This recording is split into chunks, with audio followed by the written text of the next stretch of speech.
साहित्यरत्न लोकशाहीर अण्णाभाऊ साठे यांचा आज 105वा जयंती सोहळा। संयुक्त महाराष्ट्राच्या आंदोलनामध्ये अण्णाभाऊ साठेंच्या साहित्यातून अनेकांनी प्रेरणा घेतली। गणेशोत्सव काळात रेल्वेचा प्रवास गोड होणार। IRCTC कडून तेजस आणि वंदे भारत एक्सप्रेसमध्ये उकडीचे मोदक वाटण्याचा निर्णय। मध्य रेल्वेकडून गुरुवारी 12 AC लोकल रद्द, तर या AC लोकल ऐवजी विना वातानुकूलित लोकल चालवल्या जाणार। रेल्वेच्या या निर्णयामुळे प्रवाशांकडून नाराजी व्यक्त। AC लोकल पासच्या कालावधीमध्ये 1 दिवसाची वाढ करण्याची ही मागणी। मिठी नदी गाळ कंत्राट गैरव्यवहार प्रकरणी मुंबईमध्ये 8 ठिकाणी ईडीची छापेमारी, तर बनावट सामंजस्य करार सादर करणाऱ्या 5 कंत्राटदारांवर सुद्धा ईडीचे छापे।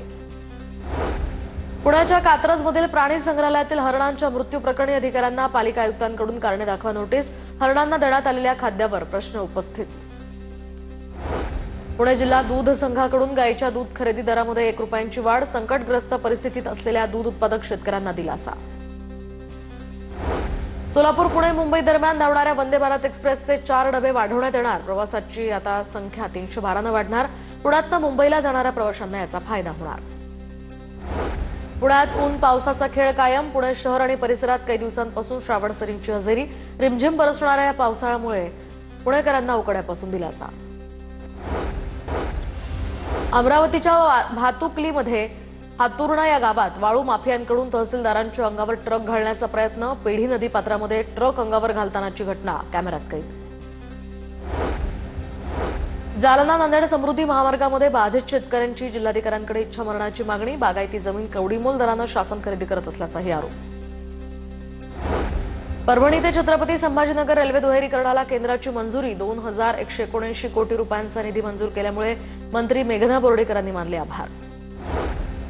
परभणीच्या मानवतमध्ये खून प्रकरणातील आरोपींच्या अटकेसाठी तेली समाजाचा मुकमोर्चा। 6 दिवसांपासून आरोपी फरार असल्यामुळे नागरिक संतप्त। मानवतमध्ये ज्ञानेश्वर पवार यांची डोक्यात कुदळ घालून हत्या करण्यात आली होती।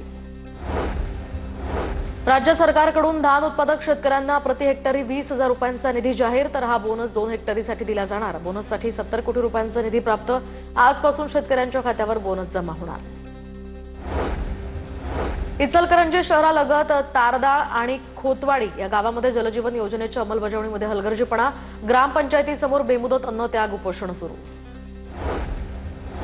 अल्पवयीन मुलीवर अत्याचार करून फोटो व्हायरल करून जीवे मारण्याची धमकी। इचलकरंजी शहरातली घटना। अरमान मिरजकर नावाच्या 19 वर्षीय तरुणाविरोधात गुन्हा दाखल। नंदुरबारच्या अक्कलकुवा तालुक्यातील अली विहीर शासकीय आश्रमशाळेतील विद्यार्थ्यांना साथीच्या आजाराची लागण। विद्यार्थ्यांना अधिक त्रास होत असल्यामुळे उपचारासाठी त्यांना दाखल करण्यात आलं। कराड महसूल उपविभागामध्ये आजपासून महसूल सप्ताह साजरा करण्यात येणार। महसूल संबंधित प्रलंबित आता कामांचा निपटारा तसंच प्रशासकीय गतिमानता यावर मध्ये काम करणार असल्याची प्रांताधिकाऱ्यांची माहिती। बुलढाण्याच्या मोताळा तालुक्यातील माळेगाव वनजमिनीवरील अतिक्रमण काढताना मोठा संघर्ष। पोलीस, वन कर्मचारी आणि आदिवासी मोठ्या प्रमाणात जखमी। 11 आरोपींसह 15 अज्ञात आरोपींवर गुन्हा दाखल। गृह विभागाकडून राज्यातील 65 सहाय्यक पोलीस आयुक्तांच्या बदल्या, तर मुंबईतील 9 सहाय्यक पोलीस आयुक्तांच्या बदल्या झाल्याची माहिती।